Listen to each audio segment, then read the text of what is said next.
Hey folks, I'm gonna let your imagination go on that one for a little bit. Today I'm putting the new light strip up in the garage. Just kind of rearranging how they're shining down and where they're shining and where they're positioned. And I'm also gonna put together the welder stand and get that all ready to go.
So welder's all ready to go now. A bit of an issue with the lights. Apparently the two light strips are not compatible with each other. What I was going to do was attach them end to end, but the new light strip is, well actually the old one is kind of rectangular. It's got round edges, but it's kind of flat. And the new one is completely round. The plugs are the same, they're both round, but the new one is a bigger diameter, so I can't plug the two in together. It's the same attachment, it's just a different size. So the old one out. Excuse me, I'm still coughing up dust from cleaning out the garage. I took the old one out, I freed up an extension cord, and ended up using it again anyways. I had the two plugged in separately. So, the other issue with the new one is it's not as bright. I don't know if you can tell that in the video or not. But, as you can see here, there's lots of light in the garage now. And it's more spread out, it's not centralized like it was. But when I put it up, I just kind of threw it up anyways. Just to get it in there. So, now it's more purposeful. And I'm all ready to start working. So, I called about my tires and find out what's taking so long. And I got confirmation from ODSP that they'll approve the purchase. That was July 23rd. Apparently the shop didn't get it. So I faxed my copy to him. And he got looking at it, and the expiry date is the same as the initiation date. So he called them to find out what's going on. They said it was already paid for, or how was it worded? They already paid the invoice. He says, well, how do you pay an invoice when I didn't invoice you? I sent you an estimate. So I just kind of went back and forth for a bit, I guess, and he told him, he says, I'll tell you what, you go through your records and you find the check that I sent you, and I'll admit to paying for it. So we're still waiting to hear from that. Yeah, I can't afford to pay for them myself. It's $235. And right now, it's just not possible. Especially after buying the welder, which I needed anyways. So, I guess I still play the waiting game. As he asked me, or he said to me, he says, I hope you're not in a hurry. I said, no, I just need them before it snows. So that would kind of put a damper on things, on my mood, as usual. There's always something. So, everything's ready now, garage is done. It's gonna take a look at the S950 yesterday, but it just wasn't a good day for me, and it was pretty chilly out too, so I just didn't bother. So I went out and I did that today, or at least I tried to. There's so much corrosion on the motor, I can't even loosen the plastic cap. It's just kind of become one with the motor. I can't get over how much rust there is under here. It is so bad. This is sat since, I don't even remember when I got the monster going, but there was still snow on the ground at that time. So it's sat all summer anyways, and it just rotted.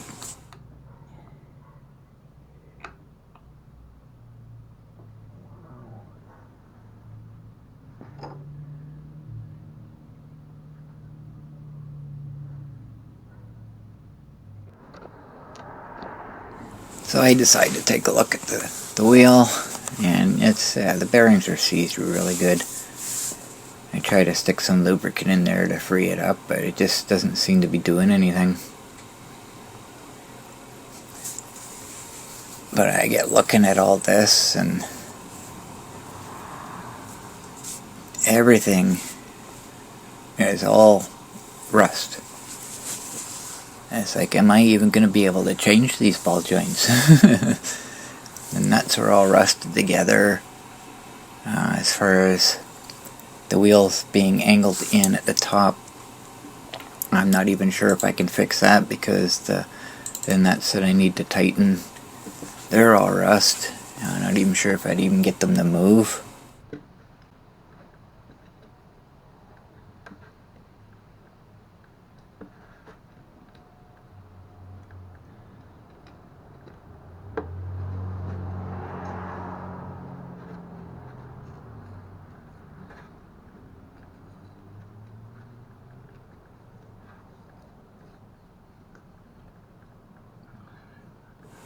The steering bar, trying to move it, and it doesn't even want to move. It was rattling really good last time I was using the scooter, so everything's seized up. So at this point, I'm not even sure if it's worth trying to fix it. it's going to be a lot of work.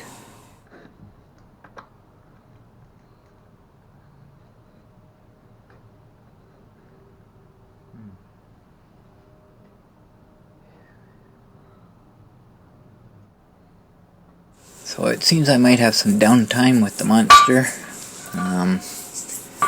I haven't really made a full decision on the S950 yet, but I gotta get the monster finished because there is some cold weather coming. But whatever I do, it's not going to be anytime real soon, because we got another blast of summer coming, and I want to make sure the monster's working for that.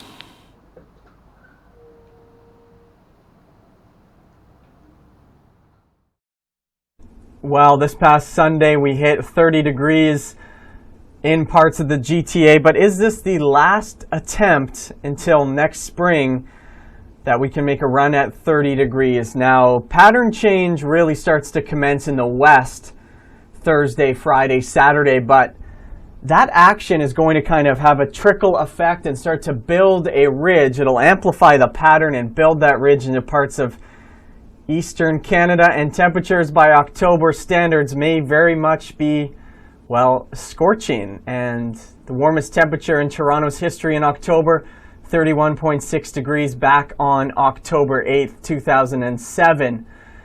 Now we have to be a little conservative with the forecast this far out. That's why you'll see your app on your phone, temperatures into the mid to upper 20s. The potential is there for an extreme temperature outlier.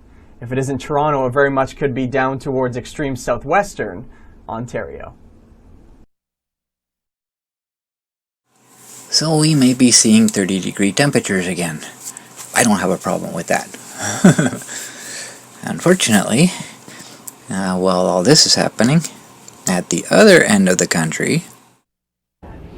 Hi there, Kim McDonald along with Nadine Hines-Powell joining me for this segment. Nadine, we are going to break this storm down through timelines, because this is what really people want to know. When will it get intense? When will it taper off? And how much are we going to see? Right. So first of all, Kim, that snow is going to start through the mountain parks from Friday morning. And as we progress through the day on Friday, that snowfall continues to slump southward so that by the time we head into the overnight, Calgary beginning to see a few flakes, nothing too heavy just yet. But you'll notice down toward the southwest, by the time we get into Saturday morning, we're still into that snowfall through southwestern Alberta. And we see this high pressure starting to slide down. That's an indicator that temperatures are dropping as well. Plus, we've got this low now moving in from the south, and that's going to be a big snowmaker. Yes, so the Arctic high brings in that cold air, the low brings in that moisture, and the circulation pattern between the two really ramps up the accumulations across southern Alberta, and we're beginning to push that snow into southern Saskatchewan now. This is Sunday morning, and by the way, the winds are going to get ramped up too. So now we're talking about heavy snow and gusty winds, and you don't want to be on the roads. Yeah, certainly Calgary South, Highway 1, Highway 22, Highway 3, and across in the Cypress Hills area as well. We're looking at intense snowfall rates through the day on Sunday.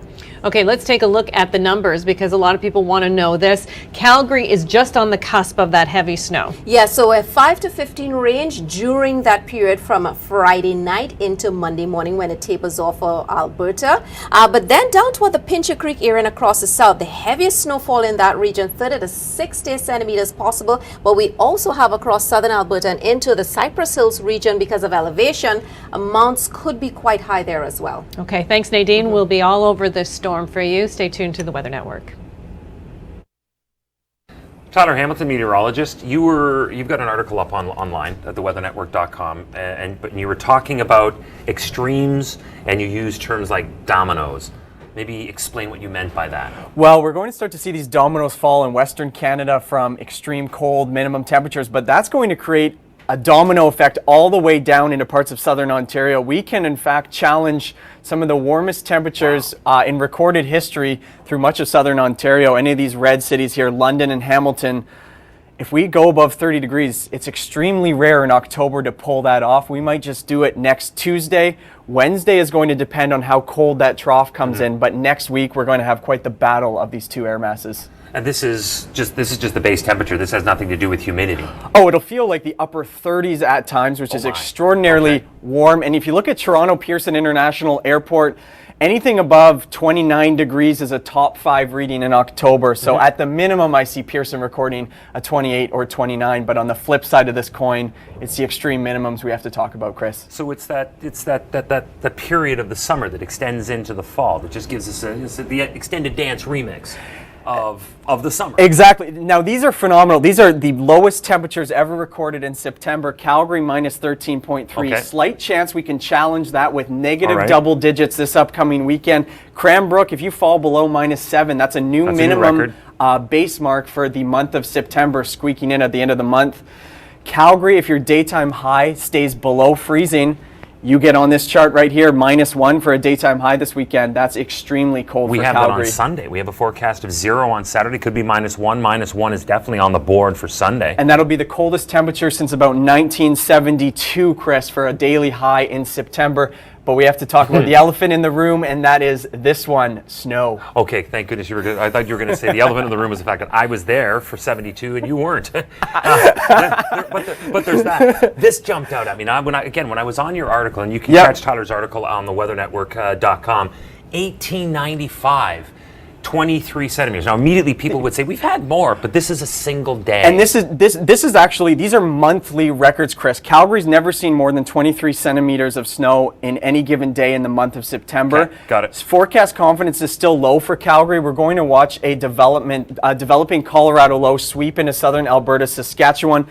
Beaver Mines, old record 61 centimeters. There could be upwards of 1 meter of snow nestled in towards southwestern sections of Alberta All right. Saturday, Sunday, and Monday, Chris.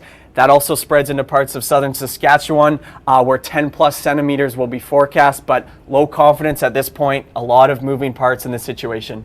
The best part is you can take notes on this because this is all in Tyler's article that you can find online right now at theweathernetwork.com. And I've said it before, and I'll say it again. Once Alberta gets snow, we're usually not too far behind. So we got this big heat event coming, and right after, temperatures are just going to drop. So I really got to get things done, and unfortunately this is also the time of the year when my health gets bad, and I haven't talked about it yet, but I am kind of feeling the effects from it. Cleaning out the garage the other day, inhaling all that dust. I've been coughing that up for a couple days. Depression's starting to hit. That's a seasonal thing. There isn't any really valid excuse for it because nothing bad's really happened. So it's not a situational thing. It's a seasonal thing. I always get depressed this time of year. And health-wise, I'm just not really feeling all that great. So I got a whole bunch of things working against me. But, this is just something I have to do, so I got to push myself to do it. And I'll talk a little bit more about that at the end of this video. As far as the weather, welcome to Canada, eh? We can get, this time of year, in the spring or in fall, we can get all 4 seasons in a single day. It can change so quickly. So at this point, it just kind of looks like it's going to be a day thing. So it's going to be a day of heat, and then, after that it's going to cool off. So it's not going to be all in one day, which is good. But I really do want to take the monster out to enjoy this nice heat wave coming, because it looks like it's going to be the last one of the year, looking at the forecast. So I just want to enjoy it while I can, and then hopefully get some work done before the snow falls. Well, I'll have to see what happens. So I'll end your suspense now. I was out enjoying the day. It's a little bit cool today, but it was a nice day. Come around the corner in the trail and I see this tree branch. So I decided to go around it, being lazy, not getting off. And I just kind of tilted on a very uncomfortable angle. And I couldn't back up because the wheel's spinning.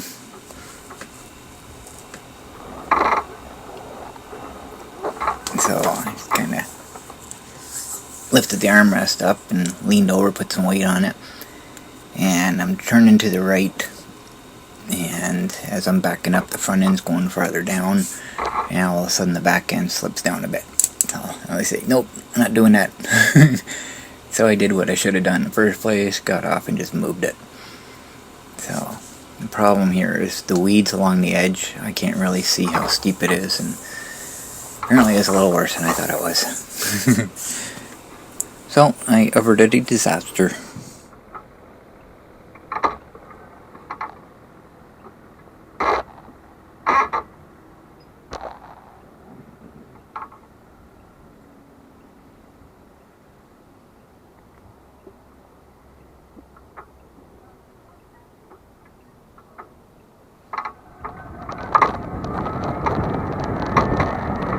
I'm going to end the video with this.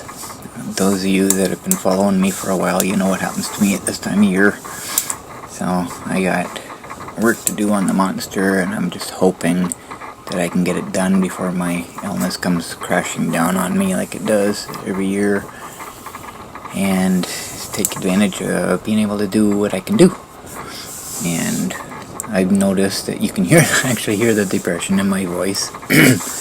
Since I've watched earlier parts of this video that I've made already. So I think right now part of it may be the fact that I may not be able to do anything with the S950 like I had hoped. But like I said, I haven't made a complete decision on it yet, so I'm not exactly sure. Based on my experience, I'm gonna make an educated guess and say I won't be doing anything with it. But I can't say that for sure. So, right now, I've been having, excuse me, I've been having quite a difficult time making this video. Most of the time last night I did the first part, and I just didn't feel like doing anything. Basically just shut the program down and just watched videos for a while. Because, well, like I said, I just didn't feel like doing anything, and to me that's a sign of depression. You lose your drive and you just want to just sit and veg, basically. You don't want to do anything. So I'm hoping this doesn't spill over into the monster project, because I really need to get that done before it gets too cold to work outside. But as far as making videos, I might pause for a bit. Not intentionally, just because there's going to be a period where I'm just going to not feel like making any. So I'm not going to just stop. Problem I have, when I make a video, or when I start to make a video, I can't stop. I don't know if it's an OCD thing, or if it's just an obsession, I don't know. But once I make a video, I try to finish it right away. I just keep going and going, because I know what I'm in my mind, what's going to happen next, and what I want to do next, or whatever. And I don't want to leave that for the next day, because there's a chance I'm going to forget what it was I was doing. And a lot of times that's why I watch the video from the start again before I continue. So, which is what I did tonight. But things might slow down a bit. So I'm not going to stop. There's not going to be a break or anything. If there is, it'll be like a day or two between videos or something. Just until things start to get back to normal again. So that is my assumption of what's going to happen. So I'm just kind of warning you in advance. So usually I'll take a break, and then I'll come back and I'll explain why that break happened. This time I'll warn you in advance, because I can see it coming. Just based on my energy level right now. So that's all I got for this video. Thanks for watching.